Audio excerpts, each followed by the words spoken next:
Welcome. All right. Thank you so much, Philip. So good to be here with all of you.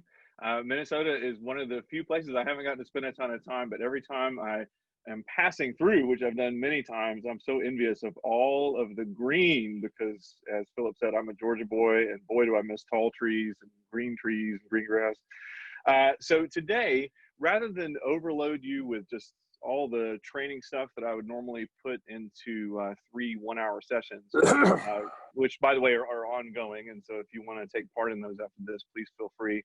I thought I would tell you a little bit about the background of ChorAmor just for a few minutes, how it came about, what we're up to now, and then the resources that you can explore on your own. Because back when I first started talking to all of our members of our coalition, one of the dreams that we had was that it would be a place where you could put all of the resources teachers would need to begin to not only learn about the methods that they're going to need for the fall, but also to practice those methods. So I'm going to show you that you don't have to wait for a training. You don't have to wait for anything. They're all there. They're all ready to go.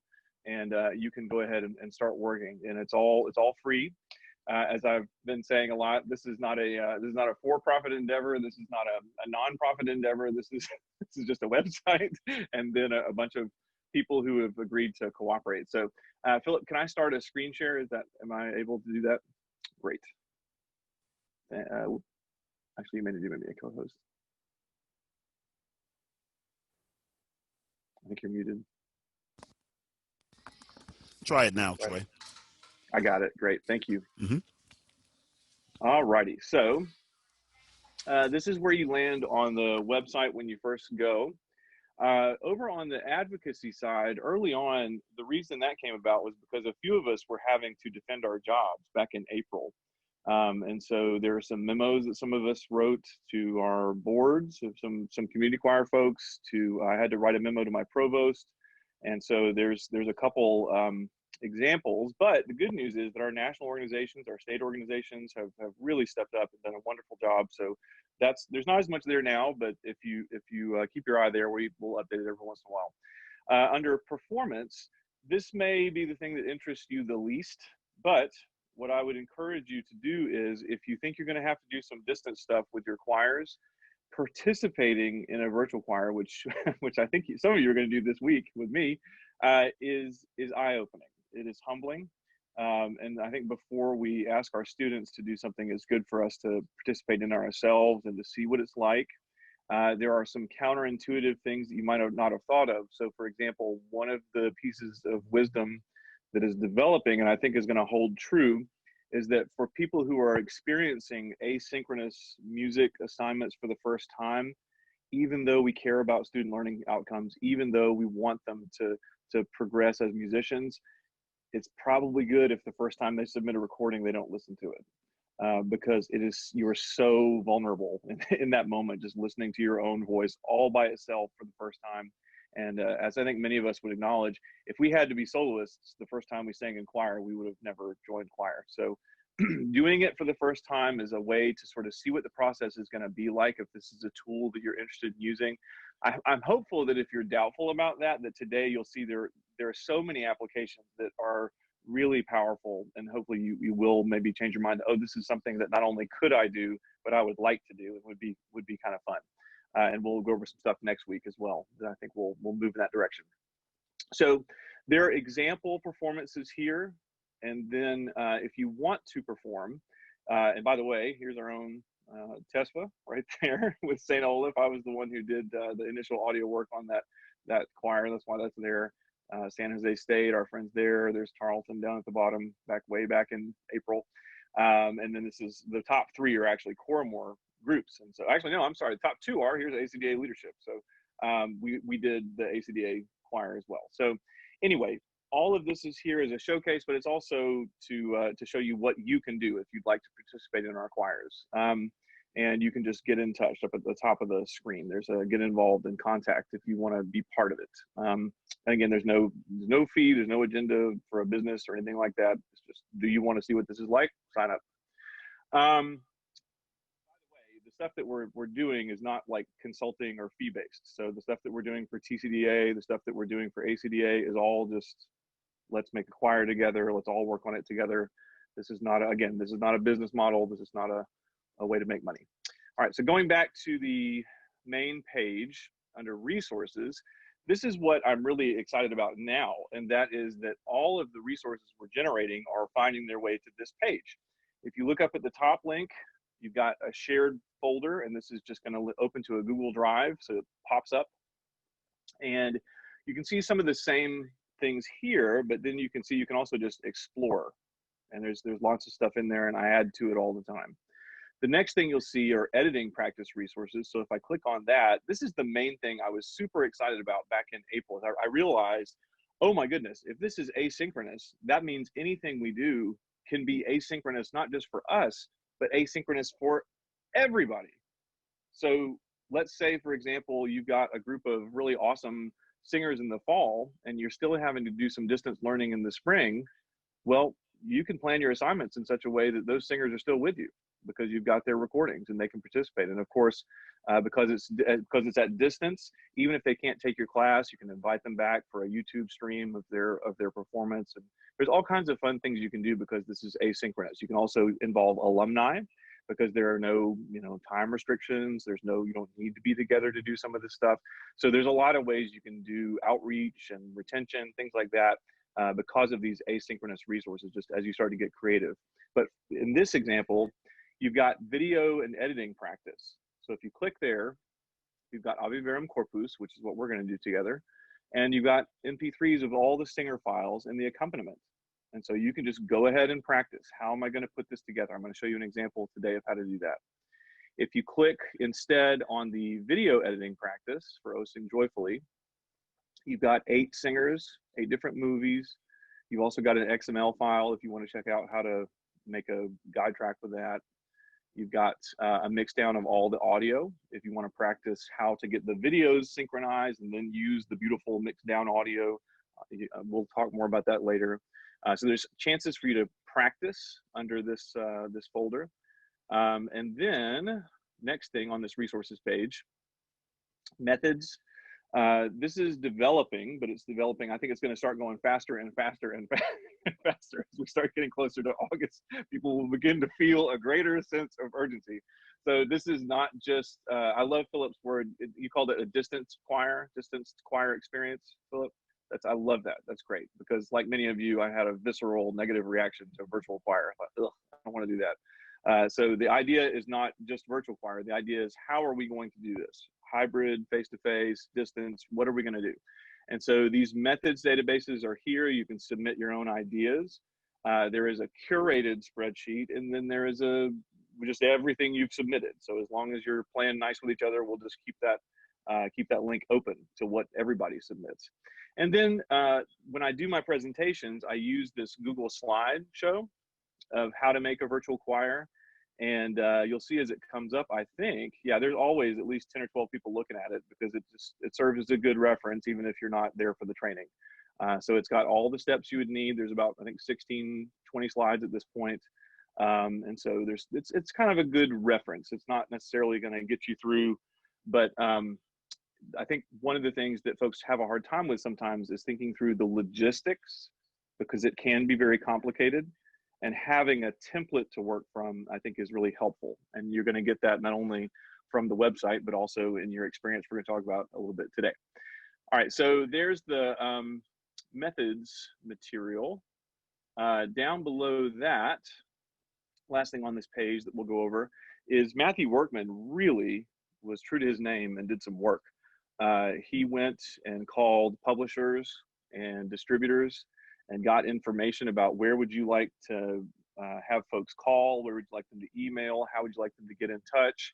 And so it's a lot, but what I would say is, when we talked to Rob Monack, the lawyer for Fred Bach, which has a lot of publishers under it, its umbrella, what Rob emphasized was something I had kind of intuited, and maybe you haven't thought about.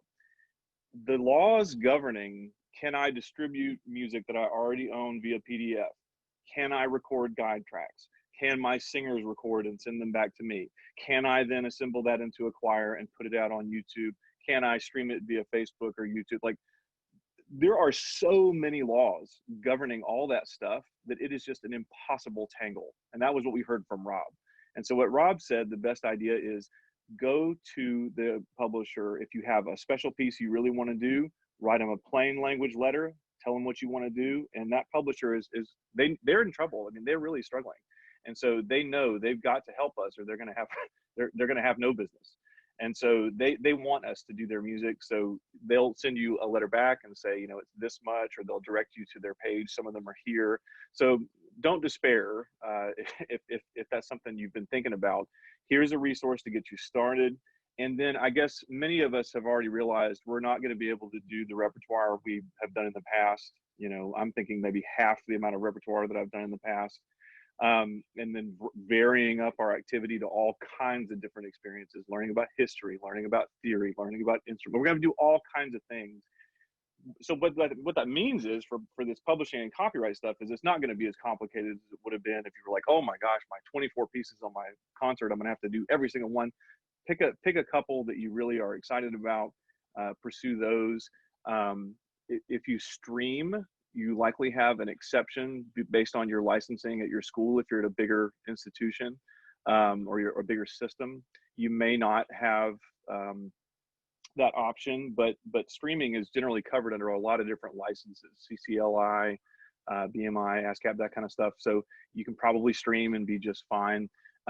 Or this may just be not something you're super worried about. So we'll just leave that there. So here's some information for you on that resources page. And I'll just pause here for just a second since we're in Zoom and this is a pretty accessible format to see if anybody has any questions about navigating the website or the resources that are there, or how to get involved, that kind of stuff. You can see our mission and our vision. You can also see the coalition of folks who've signed up. We've got an incredible array of people who are members. We've got 835 or 40 total members, and these are folks who have agreed to be part of the website.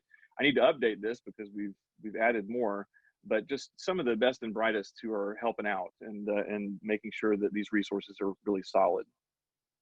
So any questions at this point?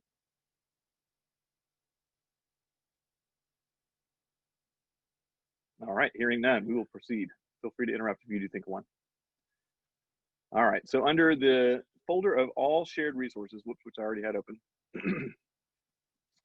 I'm just going to show you very briefly this overview of what we've been doing, because the fact of the matter is that what people are most concerned about at the moment is the sort of the basic technology and how to use it to your advantage. And so a lot of our activity has centered around how do I use Sibelius or Finale to create scores? How do I use an audio editing program to put my kids' voices together, to put my church choir together, or whatever it is? How do I make a virtual choir? That's sort of the big question on some people's minds. How am I going to make a product for my administrator or for my congregation or for whatever my stakeholders are? And so having now done several of these, I can tell you that it gets so much easier as you go, and you'll see some examples of that. And again, part of the point of what we had wanted to do was that when I say it gets easier as you go, you might be thinking to yourself, well, that's great for you. You've got all this stuff you can work with. No, you've got the stuff that you can work with. We've got those files up on the website. So you could start today after we finish. You can go say, okay, what's some free software? Here are the sound files. I'm gonna try this today. So as long as you've got a computer that you can use, you can do some version of this and start playing around with it and seeing, is this a tool that I think is helpful for me in my situation? So I'm just going to do a real brief overview. First, I'm not going to skip the inspirational quotations this morning. I think this is the right place for them. I had never heard, I'm going to make this bigger so you can see maybe a little bit better. I had never heard this quotation until relatively recently. There's no such thing as a difficult piece of music. A piece is either impossible or easy. The process whereby it migrates from one category to the other is known as practicing.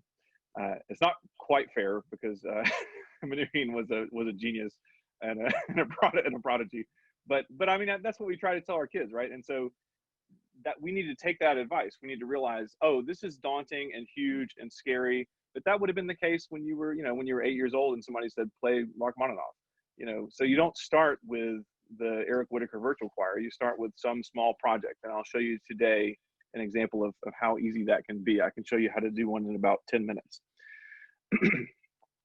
Next, I've got some reference to hardware and software needs. It's not comprehensive, but it's kind of an idea of where you might need to start.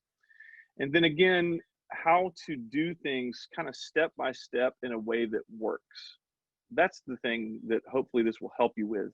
It's easy to get started and then go 10 steps and realize, whoops, I should have done this or I should have done that. And now you've got to back up.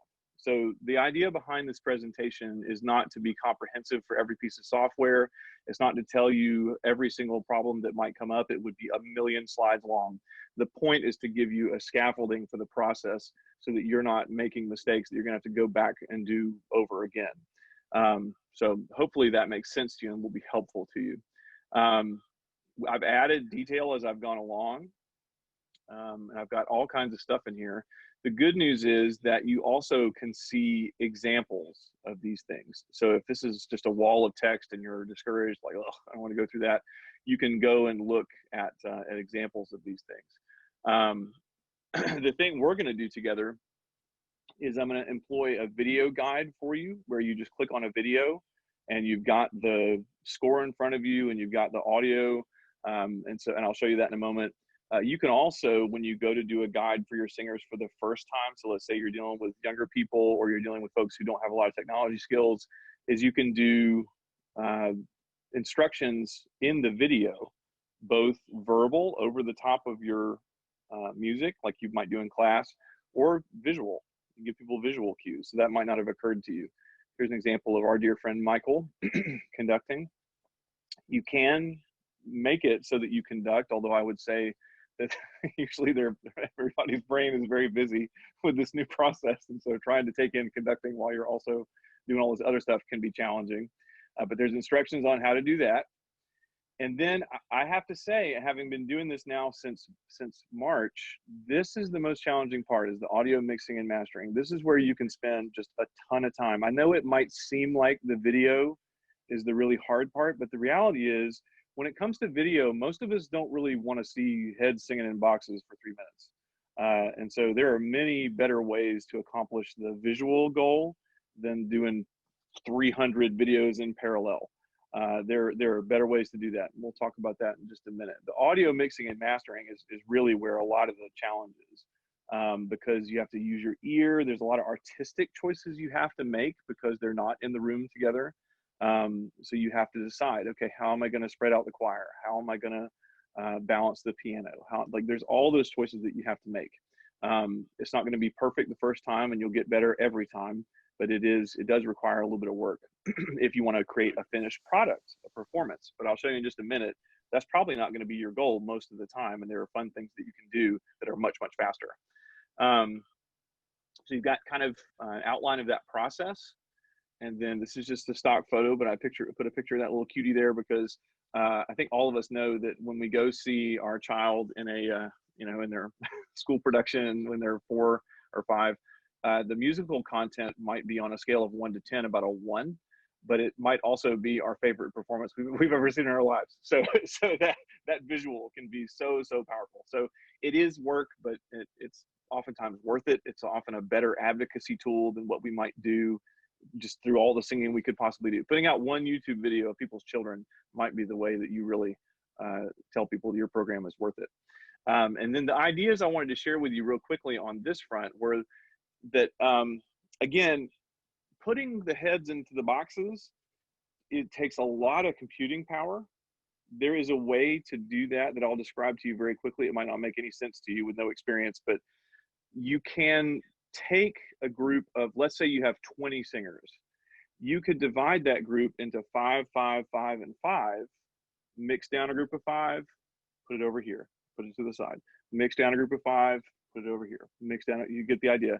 And suddenly you're dealing with 4 videos instead of 20, and your MacBook is not on fire. So there is a way to do that so that you can save your computer a little bit, get it accomplished a little bit easier. But if you're not willing to put out money for the video editing program, and you're wanting to do something meaningful, or if you're just wanting to save yourself a little bit of time, one of the most beautiful examples I've seen of this is Michelle Bendette did one with one of your Minnesota people, with her middle school, and it was just a series of clips of her kids in Zoom, and then pictures of them in class, and then a little clip of the school, and then a picture of something else. And it was like a recap of the year, almost like a reminiscence type of a video. And so that's about as easy as a wedding slideshow. I mean, that's just, you know, you could do that in pretty short order, as long as you're being really deliberate about collecting the materials. That's the biggest part, is collecting the materials and making those decisions about how they're going to go. That's one video at a time, or one picture at a time. So you don't need a super duper computer. You can do it with iMovie. And that, I think, is actually more powerful than doing the little heads in the boxes. And that she worked many hours to collect all of that material together. And then it absolutely, I think, paid off. She presented a powerful presentation. I don't know if any of you have seen that, but it's one of the best of those that I've seen. The last thing I'll say to you is this one here. This is one of my other favorite quotations. The master has failed more times than the beginner has tried. And so that is that you will have setbacks, and there'll be frustrating things about all of this distance learning stuff. But the good news is it's July, and we don't yet have to start. So you've got some time, and these tools are in place for you on this website. This is another good place to pause. So does anybody have any questions at this point?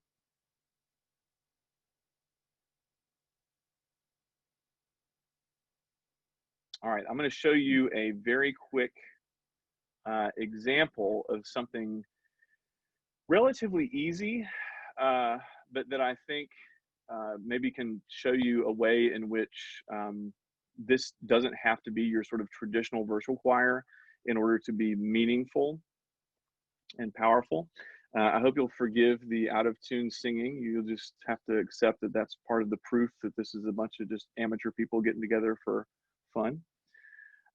So I think most of us know the little dona nobis pacem, dona nobis pacem, pacem. And I think most of us also know that a round is easier said than done. You know, we start singing around in class, and it can sometimes not quite work out like we thought. It's harder than a first-year teacher might think, for example, to do a round. We know that it's way up there in terms of being an independent singer. Well, if you're going to sing Dona Nobis Pacem as a warm-up, one of the things that you can do is say, all right, everybody, I'll turn on my keyboard here. You can say to everybody, all right, take out your phone, you know, or take out your second device to record with, and we're going to sing do, let's see, what key do I need to be in? Do, na. So I could say to them, all right, here we go. Do, na, nobis, whatever it is. And they can record while you're in Zoom, and everybody will be synchronized because they're all getting the signal from you, right? You're the source of the signal. So they're all on mute. You're singing along, having them record, and then you go back and you see this is a cappella, so we can see right where they start. I'll trim them up just a little bit to give us a little bit more room to play with. And then all we're really interested in is getting everybody started at the same time. Let's turn off the snapping so we can do that. And so I've been working on this for about 15 seconds. Let's zoom in just a little bit. That's pretty good. And let's see what we got. Whoops. Oh, hold on one second. Let me share my sound. But I can already tell you that's pretty together. I mean, you can see all I was doing was clicking and dragging, right? So nothing super duper complicated. There's only 4 of them. But I think you can see the punchline coming. We've got 4 people, but this is about to be a choir of 12, right? I mean, that's pretty darn together. So let's take this and let's use our Microsoft Word skills. Command C, copy. We just copied all that. Hooray. And let's make this a little bigger. And we'll make some more room. And let's see. No, I think it probably starts over right about there. Whoops. What did I do? Oh, there. Okay. I don't want to go down to the new track. Let's expand this out. Okay, let me grab my 4 people. I think it's about right here. I should have probably gotten the space ready, but let's see.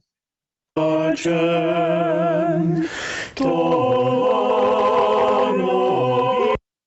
ta-da. And now, let's do one more. I mean, there's an easier way to do this. I mean, I could be a little more effective by mixing everybody down, but this is fast.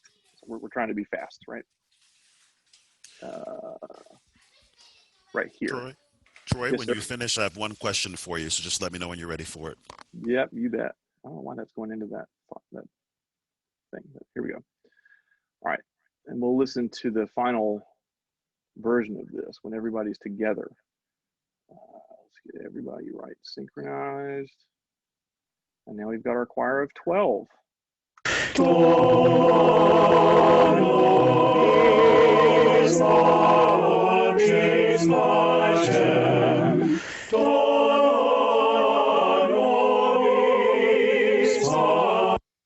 So that took what, like 2 minutes ish, and just clicking and dragging things around, and and obviously, you're not going to be able to do that the first time in 2 or 3 minutes, but let's say you take 10 times longer than I do, and it's 20 minutes, or let's say you take 30 times longer than I do.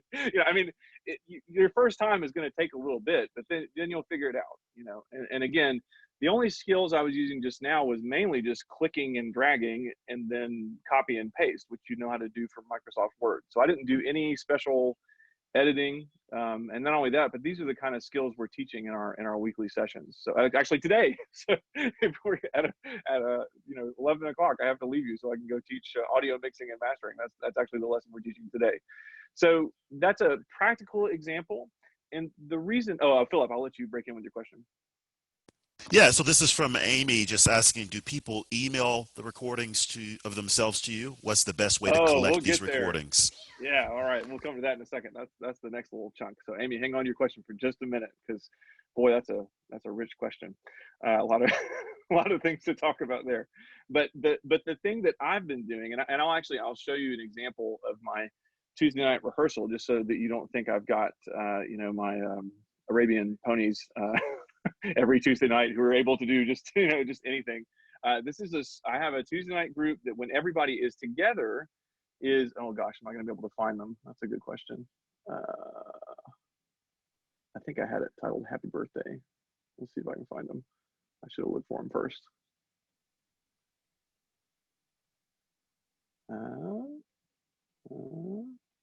Well, I may not be able to find it. You'll just have to take my word for it. It's a pretty small group most Tuesdays. Let's say it's about 10 to 15 people, and most of them cannot read music, because a lot of these folks are folks who are shut-ins. Some of them, even before this all started, they couldn't leave their homes, and so this is the first time that they've been able to rejoin us. One of our ladies who's been attending regularly is in Bulgaria. She had to move away. Another one is in North Carolina. She had to move away. So these are folks who have been lifelong members of our community choir, and they're able to come back together. Now, why am I telling you all this? I'm telling you this because, actually, let's do this. So, Philip, can we mute everybody? Yep, give me just a second. I'll take care of it. Okay. Everybody, if you mute yourselves, and I'll come around and catch you too, just in case you miss yourself. Okay, so one of the things that we can do, and I'm going to mute myself too because I'm on 2 different devices, and so it won't be synchronized. I'm going to mute myself, and we'll just all sing. And I'll tell you, if you've got headphones in, it's gonna feel like there is somebody next to you singing, because I haven't polished this up until it's just pristine and sounds inhuman. These just sound like people singing near you. And so on these Tuesday nights, I've mixed down their voices, the effort that they have made, so they can hear their friends, they can hear the people they're used to singing with. So let's all sing for just a minute. You can just pick apart. Dona nobis pacem, pacem, dona nobis pacem, dona nobis pacem, pacem, dona nobis pacem.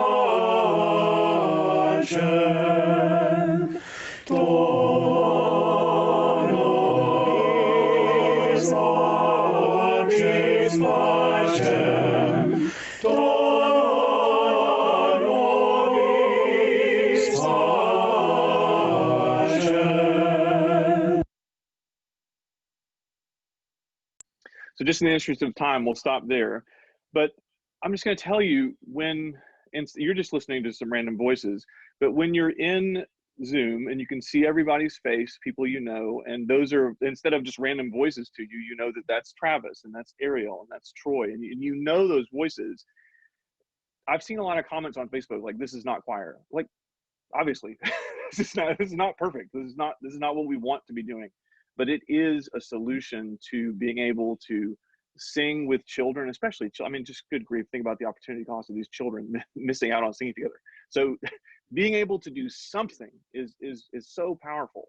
The years that are going to go, the year that's going to go by with no activity, I'm not willing to sacrifice that. So this is something that you can do. So, all right, so we'll leave this alone for now. Any questions on this part of the process before we go on to Amy's question? Because that's the next thing.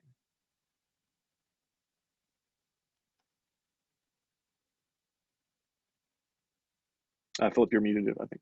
If you're...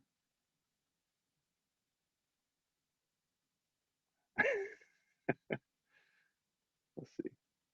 I never mute on the Zoom because I have my headsets, but I did this time. I'm sorry. So the question is, do you only use Logic Pro and Final Cut Pro, or do you use any other programs? So for me personally, if you're a Mac user, you're in luck, because if you're an educator, there's a bundle that's $200, and this is thousands and thousands of dollars, like 5 or 10 years ago, worth of software. Final Cut Pro, Logic. It comes with a few other programs I don't use, but for $200 to get Final Cut Pro and Logic is amazing.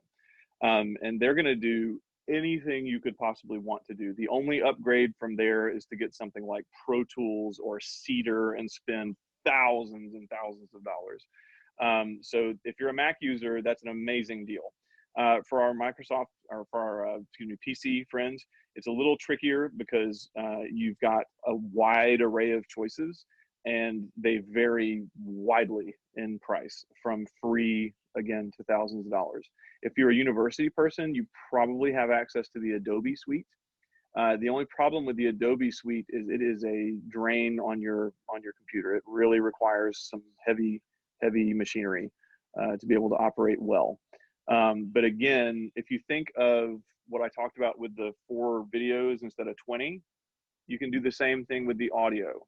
So if your goal is not like, let's make the most amazing choir of angels we can by technical wizardry, if your goal is what we just did, which is like, let's just make a choir as best we can, you can envision, I didn't have to go 4, 4, and 4. I could have gone 4 down to 1, and then 1, 1. And so it would have been 3 files instead of 12. Does that make sense? And so that would be a way less taxing thing on your computer. So that was somewhat technical. Does anyone have any questions about that? I'll ask, this is Patty Connors. Hey, Patty. So when you're talking about taking the 4 singers and setting them aside, so what you're doing is you're syncing them into one audio file or whatever. Is that what you're talking about? Yeah. So once you get a little more familiar with the programs, that we call that mixing down or bouncing. And so you're taking like, picture if it were like layers of see-through material, you're like laying them on top of each other, and then you smush them into one, and now you've got one. And so the file is one file, but you still hear the 4 voices. Exactly. Okay. And you can do that with 100 voices. You know, you could say, all right, well, I can't handle 100, but I can handle 20 at a time. So I'll do 5 groups. Okay, thank you. Mm-hmm. And you can do that with video too. Troy, someone's asking for you to make a definitive recommendation. So what audio and video do you suggest for PC? Oh, for PC. Yeah. I mean, if money is no object, then Pro Tools is not insanely expensive. I mean, Cedar is like insanely expensive. I think Cedar is like $15,000. But Pro Tools is a subscription service, and so I don't know how much it is. Philip, I don't know if you know. I don't, but I'll look it up right now while you're talking and post. It's the same. I think it's the same company, Avid, that owns Sibelius, and so you can go there, and it's a subscription. And then if you don't want to spend that much money, I think Audacity maybe has like a free version. Kathleen Hansen, I think she's in California. We link to her materials, and she has a more comprehensive list. Matter of fact, let me see if I can find that for you. Somebody said Audacity works. Yeah, Audacity does a pretty good job. How can I find the link? I wonder if we linked it in this newsletter here. Let's find out. Well, unfortunately, no. So we do link it every week in our newsletter. And I think without digging through a bunch of folders, it's gonna be hard for me to find it. But Kathleen Hansen has a more comprehensive list of software with pricing. So she's done a really good job of getting a little more detail. And then in that slideshow, I do list some of the pricing and some of the software. So I do have some of it. It's just not comprehensive. All right. So then the last thing I want to talk to you about today before I let you go is your performance, because you, I think, are going to perform with us this week, with each other, not with us, with you. You're going to perform with you. So here you are, Minnesota ACDA. So you're going to get this PDF from Philip. And I think the thing I want to emphasize is when you look at this PDF, it's like, oh, this is daunting because to make. I mean, as a teacher or as a conductor, you might think to yourself, oh, I don't have time to do that. Here's the deal. Once you make it once, you've made it. You're done. And so you get used to the model of how to do this. How many of you, well, I can't ask you a question necessarily, but if you've done some online teaching, one of the things you learn is that there is a heavy load up front. And then once you kind of figure things out, it actually can roll more smoothly than face-to-face because, okay, now I've got my systems in place, I've got my procedures. And so you can duplicate effort. And so, for example, this morning, this took me about 20 minutes to personalize for you guys, and I'm including everything. I mean, the videos, guides that I made, the form that I made to submit the stuff, this PDF, the pictures, all of this took me 20 minutes. So it can get fast once you get a little bit of practice. You just got to get that practice. And again, you don't have to wait. You can start setting this stuff up now for whatever you want to do in the fall. So you're going to get this PDF, and up at the top, one of the things that I've found as I've done this with people who are real smart and great musicians is that people do not read instructions at all. And so the more you can put the instructions right in front of their faces so they can really see what's up, the better. So you can see up at the top, there's the due date. Here's what you need. Smartphone to record. You can do this on just a laptop, but it's easier, I think, with two devices. Smartphone to record your video, a second screen to listen and sing along. So that's important. Right now, I've got my phone up here in front of me. You can see it's in portrait mode. It's not in landscape. That's intentional, because I don't want you to see the dirty laundry and the pets and stuff that are over here on either side of me. So it's up here in portrait mode. And we want your head to really fill the screen. So this is about 2 feet away from me, and the sound is pretty good, although it's coming through my AirPods. So the phone is here, and then you put the video in front of you to be able to see the score and to listen. And so your AirPods need to be connected to the video so that you can listen. So that second screen is where you're listening and singing along. So hopefully that makes sense to you. And that's so that I only hear your voice, not the whatever it is, the track. I'm going to say to all of you this morning that if you're going to participate, and I really strongly encourage you to, I would urge you not to listen to yourself sing after you record. Just send it in. Don't worry about the quality of the recording. Don't worry about the mistakes you might have made. Ave Verum Corpus is relatively simple, and so just send it in, and we'll do what we do. There are some tips here. Record somewhere quiet. AC is one of those things that's like the bane of existence for any sound engineers. You can always hear it way more than you think you can. Record in selfie mode, as I just mentioned, and try to see how well you're framed. Record in portrait mode, which is up and down, not side to side, about 2 feet away. I've gotten a lot of recordings that look like this, where somebody's like 4 feet away and like off to the side, like try to get yourself in the frame. Don't be shy. And then try not to record in fancy schmancy 4K. I've had people send me like 5 GB files. That is too much. Please, please, 100 megabytes is plenty, because you're going to be small. You know, we don't need your best video quality. Rhythm is super duper important, so try to be very careful with that. Try not to clip your microphone, which means you overload the mic. So we want to be mezzo forte to mezzo piano, somewhere in there. Consonants. I know this is anathema to choir directors because all of us are worried about being on stage, but remember, this is not like being on stage in a choir. This is like being on stage with a microphone in your hand. And so those of us who have done that a fair amount, we know that as soon as we start tapping our P's, like all of a sudden it's like super duper loud. So the consonants need to be relatively gentle, but very rhythmic. And then once you've read through all that, you click and it'll take you out to a video.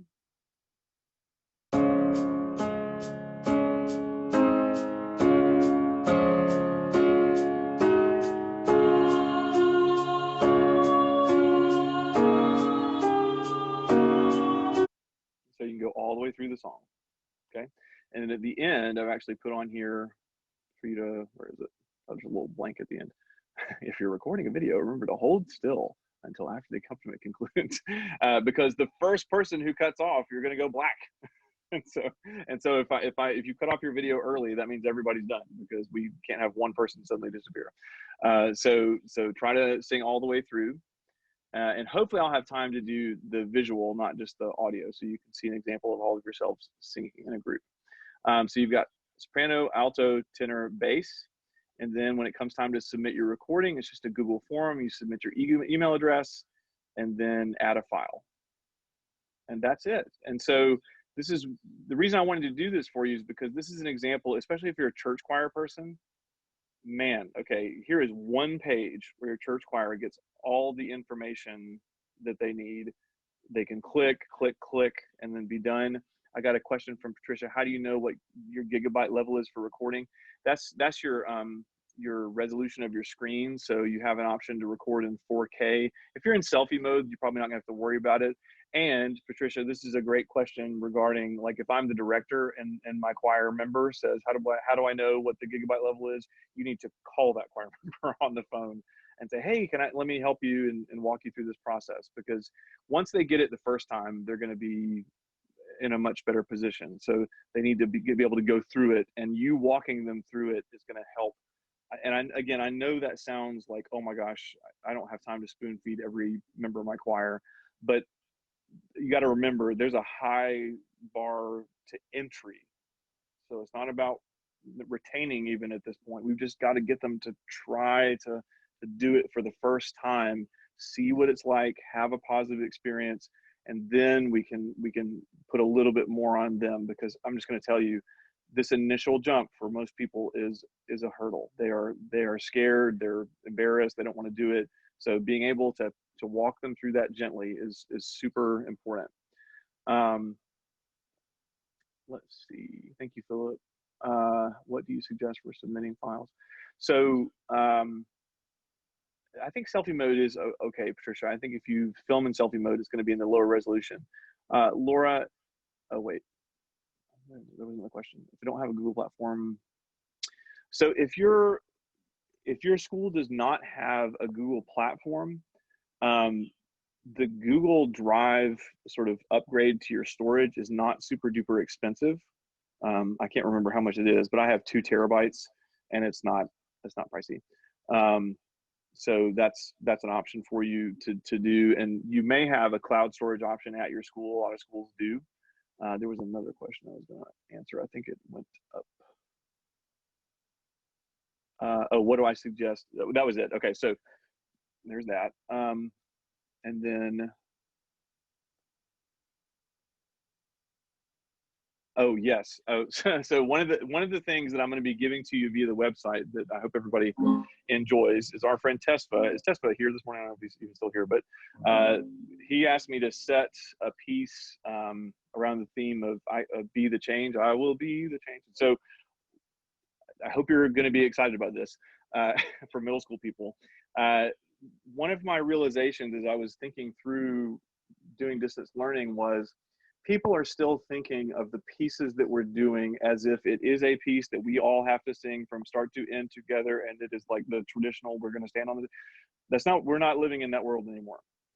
And so that opens up new possibilities for how we construct a lesson, how we construct a unit, how we construct a piece of music. So for example, the piece that I've got in mind is we teach them a warm-up. Ooh,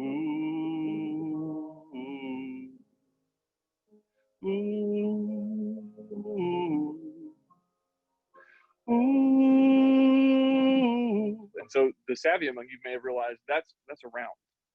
And so suddenly that's, now we've got 3-part harmony. We just taught it to them in no time. Can they sing in 3-part harmony? Can they sing around? No. But the point is, if you get them to record that warm-up you just taught them, you've now got backing vocals for the verse.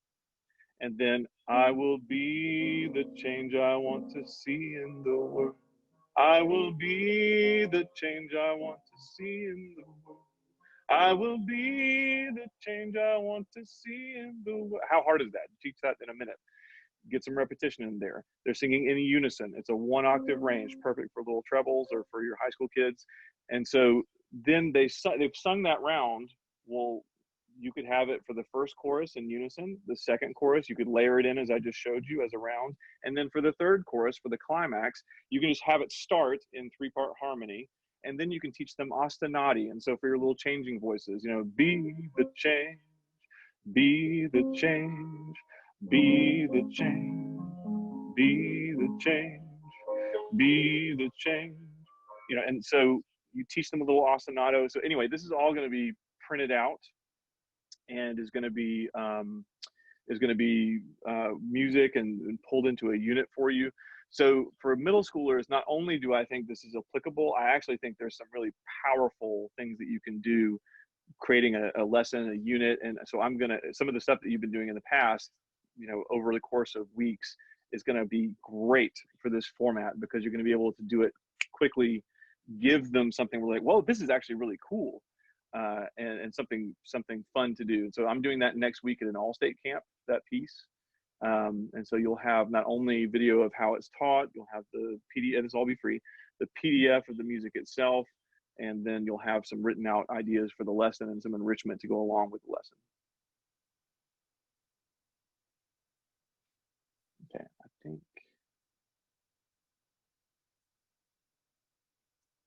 All right. So I don't see any more questions in the chat. So are there any other questions before we wrap up? The only thing I'll say then is the PDF has the instructions that you should need. I asked you to submit by Sunday, which is a pretty short turnaround, but I think a lot of us know the Mozart Ave Verum corpus. It's mostly homophonic. And so the main point of this is that you will get to see what it's like to participate. You'll get to see what that feeling of having to go through this is like and do it yourself. And hopefully also you're a little bit encouraged that this is maybe more applicable to student learning outcomes and to less formal settings, like if you're trying to do a worship service in a week, things like that. Hopefully you're seeing there are some applications for this stuff.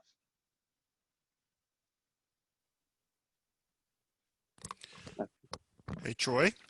Yes. Can you give everybody a little primer of what we're going to do next week to take the next step, in addition to looking at what we create together? So for next week, what we're going to do is we're going to come back and we're going to talk about some of these methods and how they can be applied in rehearsal. We're also going to come back and look at a little more detail for the editing process, so that you can, again, so that you can begin to do this yourself. Hopefully by then you will also have had the opportunity to go and explore some of the materials that are available.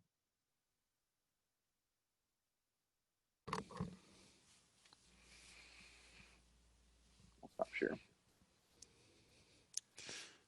Fantastic. Are there any other questions for Troy before he needs to head to his next session? Yeah, I'm seeing some affirmations come in the chat now. That's good. Yeah. And one more time, Troy, because I know we've talked about this offline a lot. 2 questions. ChorAmor is open to anybody who wants to get involved and just kind of soak up the knowledge, right? Yes, 100%. And everything that's on your website, all of the resources are free of charge. We can use them how we want to, when we want to. There's no cost whatsoever. Copyright. Yep. No cost, no copyright. Everything is, have at it. And we've been saying that a lot because I know Troy's been presenting around the country and finding people just don't believe that there's not an angle or an end game. And it really is just the idea of being in community. And the same reason we're having these conversations, let's just talk together and share resources in this time to help each other get through. And as Troy and I both suspect, this is going to be with us and can enhance our choral lives even when we're back to face-to-face instruction. We can begin to use this to extend what we do. So Troy, I know you need to leave. I want to thank you very much for spending this time with us today, and again agreeing to be with us next week. And I see people already showing you a round of applause. Let's do that together. And when he said you all could do your own choir project, I said yes without asking you all, just because I agree with Troy. I think it would be great if we just do this so we can experience that other side and then watch him kind of edit things down for us and mix things down to bring it home. Because I remember from our first couple of conversations, people were a little discouraged about even thinking about doing this, about how much time and how much money it costs. And I really believe we can find a level that's comfortable for you and do a project that's meaningful for you and your students. Troy, any final words? No, I would just say that, you know, I know it's a lot, and you got a lot that you're thinking about for the fall, but we are going to get there just one little step at a time, and we're all hopefully going to pull together. So. Thank you, everybody. Fabulous. It's great to see you. I will see you next week, I hope, and I hope I'll hear you singing before then. Thank you, Troy. Have a great rest of the day, buddy. Bye. All right, everyone. Man, what a good crowd today. Good group of people here. It's funny, when he leaves, he takes 2 people with him. We cracked 60 there, middle of July. So I think what I'd like to do is to 2 things for the rest of our time. I'm going to send you to random breakout rooms since I want to process what we've heard. And I don't think we need to be by grade level specific for this. Just going to send you to some small groups to kind of talk about what we just heard, what we experienced, what your thoughts are now, maybe based on what you heard before and thought before about experiencing this and doing this in some form or another. Maybe even take notes about ways we can go beyond the traditional virtual choir, the mosaic screenshots there for visuals, or just audio only projects. So a little conversation there, and then we come back. I'll leave enough time for me to show you the Google Drive where we've put a folder now. We have a quick links there, and we're going to continue to add resources there so we have one place. We're not going to do a website. I don't think that's necessary for us, but if we have one folder that you can always come back to and we can add things to, it'll make it much easier for you to find the resources that we're putting out. So if that's okay, I'm going to send you, let's see what Google says. If we do 9 rooms, that's like 6 people. That works. So here it comes. You can accept your invitation and we'll see you in a few minutes.